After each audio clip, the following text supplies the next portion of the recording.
What's going on, guys? Rob, one half of Retro Gamer 717 here, and I've been getting a lot of questions and emails and messages about Super Nintendo. I do have some. I mentioned in the last video I'm building back up my collection.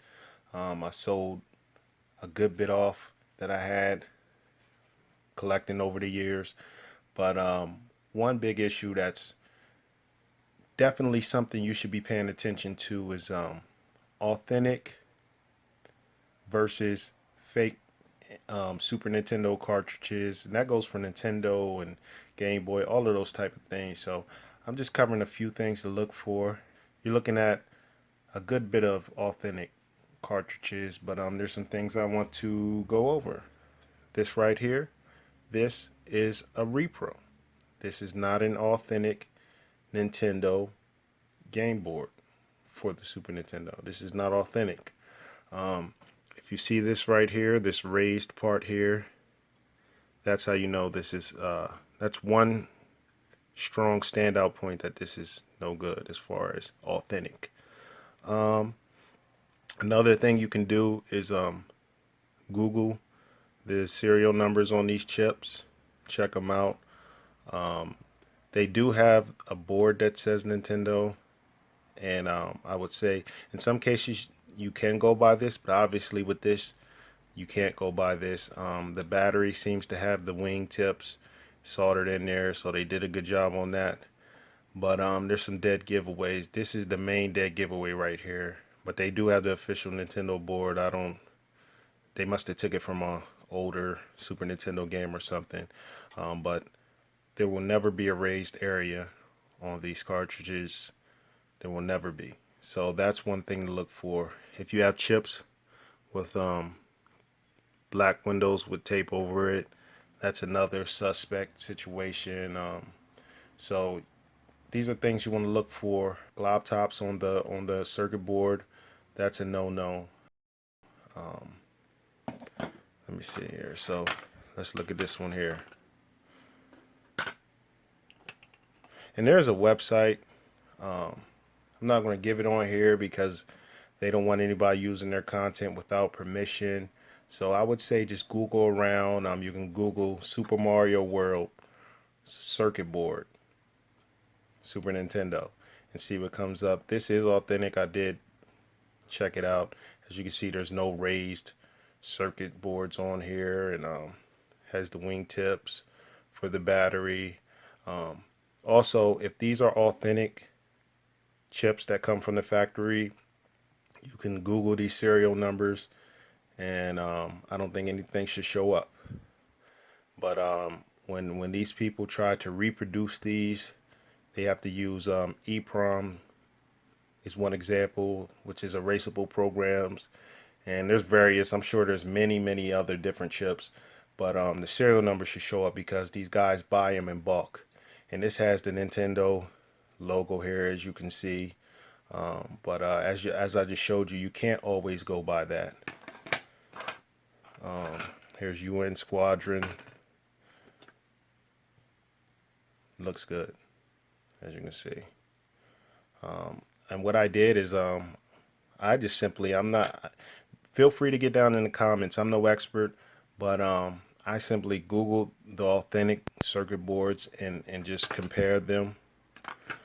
Some of the games that have save features like Mario World, for example, and this one, Final Fantasy 3, they can be a little more complex as far as checking these out because they have so much on the board. Another thing is a small little board for some of these games. That's another dead giveaway. Like if this was 50% smaller, be kind of suspect.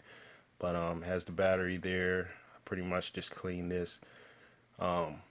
This is looking good. I also looked this up and it's looking pretty good. Let's see here. Another thing I wanted to tell you guys is if you're looking at this right here, sometimes this will be a dead giveaway before you even open the cartridge up. A lot of people who do reproductions, if you're new buying these games, you just see the Super Nintendo game, you think, oh, it's Super Nintendo, and you go ahead and order it off of eBay, Amazon, or whatever. If it doesn't have this, that's a dead giveaway from the get-go that something's been tampered with. A lot of them will just be plain. They won't have Nintendo here. It'll just be a raised area with a oval looking shape like this, and it won't say Nintendo. Sometimes you can look at the labels, but again, they could have just replaced the labels because they were going bad. But it's always good to use an authentic cartridge or label. If you don't have one, look online, because there's just a difference in the feel and also the coloring. So that's another thing. Sometimes it'll seem pixelated because they might have printed it out and enlarged it. So that's another thing to look for. Here we have another one of my favorites, Rival Turf. So let's get this out. I'm trying to do it one-handed here. So check that out. Again, sometimes when you see this Nintendo, that's a good sign, but not always. You got to pay attention to some of the other things. Google these chips, search these chips out, and just see if you can find anything on them. Just going along here. Soldiers of Fortune, another good title I love. Oh, and before I do that, guys, okay, 3.5 millimeter is the tool they use to open these. I mean, there's a couple other different little sizes, but you can find these online, and they come with several different tips for the different cartridges that Nintendo makes. These are relatively cheap, but that's what I use to open these. You should definitely carry one of these around. If I'm buying off of Craigslist or OfferUp, Let Go app, I'm taking this with me, and I'm going to check it before I spend the big bucks and get some of those games. Let me just do this screw a little bit. Okay, there we go. So, Soldiers of Fortune here. And again, I looked these all up, compared them, and they're official. It just gives you a peace of mind, because one thing I just don't respect is if a seller tries to pass them off as authentic. You want to know what you're buying. Now, if the seller's making it clear that this is a repro and you still want it, then you know that's pretty much your prerogative. But at least you have a choice. You know, it's getting so bad that a lot of us buying online, if we don't do the research or ask to see a picture of the circuit board, then we don't have a choice. You may get a repro. It's getting bad online, guys. Now another thing I wanted to show you is an authentic box versus a repro box. Now I got a hold of this just to do the video for an example. I was aware that this was a repro box. It was super cheap, but if you could put both of these in your hand, it just feels different. This feels of better quality. This is light. The cardboard feels a little funny, and it's really hard to pick out some of the, if there's, well, one major giveaway is the color of the boxes. I mean, if you can't see it, this one's a lot brighter than the Batman and Robin. The color quality, it looks like it's been copied and reproduced. But the color quality, it's not as blurry. But then I also look at the inside of the box quality too. This is more rough cardboard. This is smoother. Now, I could take any of my other authentic Super Nintendo games, and again, the quality is there. The color is very, very bright, and the wording's easy to read.